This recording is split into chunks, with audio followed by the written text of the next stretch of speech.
Okay, it took a while. It took a couple episodes to get there, but things are actually happening in WandaVision finally.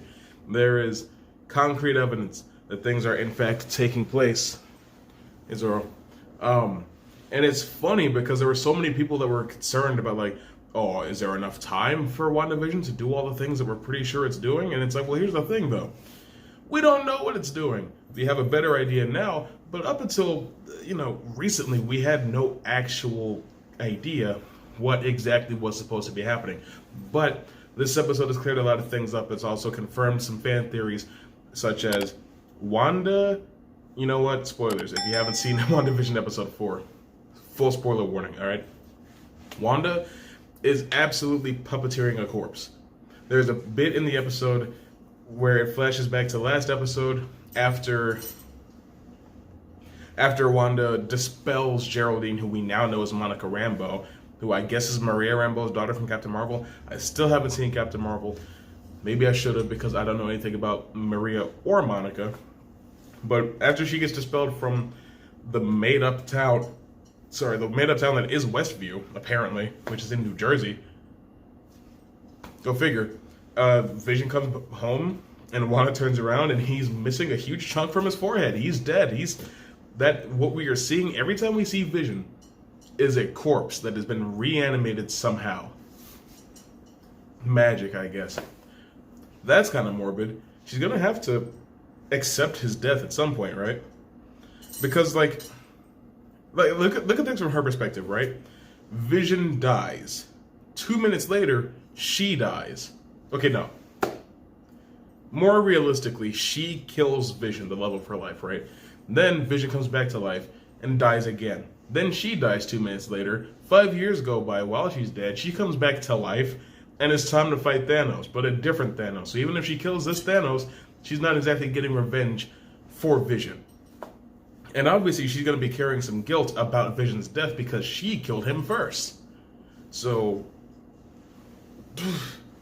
also I like how this episode, it pretty much serves as a how did we get here type of thing. It introduces us to what exactly is going on in the outside world, clears up some things about the beekeeper. Turns out that was just a sword agent that was sent in to find Rambeau that got lost. Maybe he's dead. Maybe he got assimilated into the illusion. I don't really know. I don't know what we're supposed to make of him. What happened to him? His tether got turned into a jump rope. There's only so much we could say about what happened to him. There's a cat right there. Anyway,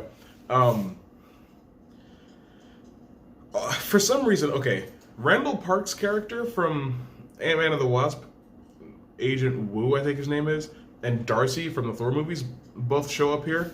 And it's interesting because they both live and operate so far away from where this takes place. I think Marvel was really just trying to get some familiar faces in, especially some good comic relief characters like Randall Park and Kat Dennings, because they're both hilarious. Randall Park is also a very good rapper. If you get a chance, you should look up Randall Park rapping. He's surprisingly good. So yeah, we get a couple familiar faces, and we also get some background on, again, Monica Rambeau. She is a higher up at SWORD, which is, like I told you guys last time, SWORD is like a joint, well, not a joint operation with S.H.I.E.L.D., but like a complementary intelligence force. A complementary intelligence force that works in tandem with S.H.I.E.L.D. for a lot of things in a lot of situations. So we get some background on her. We also find out that Maria, her mother from Captain Marvel, which I guess takes place 30 years before this, because at first I was like, can Monica really be this grown up already? Like, Captain Marvel takes place in the early 90s, right? And then I was like, well, 1990 was 31 years ago. So, I guess that's fine. But, we found out that Maria founded SWORD, which I'm sure there was some sort of build-up to that sort of thing in Captain Marvel. Again, I haven't seen it, so I don't know how all that ended up happening. So I guess S.H.I.E.L.D. and SWORD kind of got built around the same... No, S.H.I.E.L.D. already existed. S.H.I.E.L.D. came way before. Don't listen to me on that part. But, another thing that's very important. Monica got blipped. We're actually kind of dealing with, we're seeing a little bit more of the aftermath of, what's it like trying to return to a functioning world in the aftermath of the blip. I have to assume that WandaVision takes place well before Far From Home, because they said something about like it's been 3 weeks and Monica's already back to work, and then she immediately gets assigned this missing persons case, and she immediately goes to New Jersey, and she immediately gets sucked into Westview. And Far From Home takes place 8 months after Iron Man sacrificed himself, which was like an hour after after Hulk brought everybody back to life. But like the last time that we saw the blip, like when people coming back from getting erased, the last time we saw it, it was played for laughs. You know, people were just appearing in you know, comical situations in Far From Home. But this time, it's played very straight. It's very frenetic, intense, unsettling scenario where we're just as confused as Monica is, which is a very important storytelling method. Storytellers out there, if you want to create confusion or uncertainty in your opening scene of something, the worst way to do it is to have the focal character, doesn't even have to be the protagonist, but the character who we are focusing on in that scene, the worst thing you can do is to have them be completely abreast of the situation, and the audience is confused, because that creates a disconnect, a distrust between between the audience and what they are seeing, that makes them check out emotionally.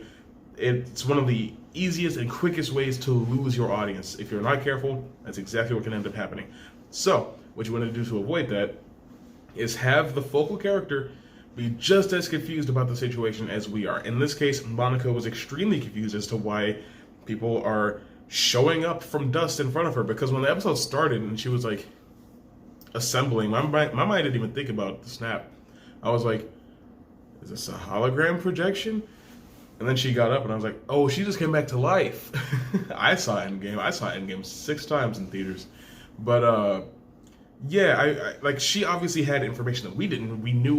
She knew who she was looking for, but because she was confused about what was happening around her, it helped us as an audience feel more okay being confused about what she was trying to do. That's your storytelling lesson for the week by TTP. I'm a storyteller. I do the best I can. Anyway, so this episode is actually pretty crazy because Wanda and Vision don't really have much of a role in it. It's more literally just setup as to what exactly we saw at the end of the last episode, why Monica, or Geraldine at that point, was such a strange figure in this world, because we were all pretty sure that like that she had been planted there somehow, but we weren't exactly sure why. Also, it seems like the Avengers just kind of abandoned Wanda. I don't know. I don't really know.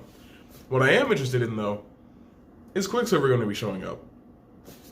That would be cool to see. I'm not exactly sure how, because she clearly can't bring someone back to life, right? Vision's still dead. But it's also... because the most interesting thing, right? Because we got a glimpse of this at the end of the first episode. People are actually watching WandaVision on TV. Darcy is watching it on an old CRT TV with dials and shit on it. And it's like, what? Like, we got a lot of answers, but there's still more things that need to be answered. But that's why we have 4 more episodes, folks. 4 more. And this won't be over until close to March, so I'm excited.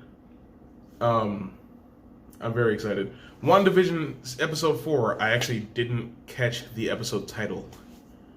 Have you seen it? What are you thinking about it? Whatever it is, whatever you think, comment below. And educate me as always. For more videos from me, go ahead and click somewhere on the screen. Also, why don't you go ahead and pop over to the Twitch channel, twitch.tv/ToxicBoyo. I will be streaming some Dragon Ball Fighters tonight, probably. I'm going to try to stream every Monday, Wednesday, and Friday. You can catch me there if you feel so inclined. But I'll see you soon.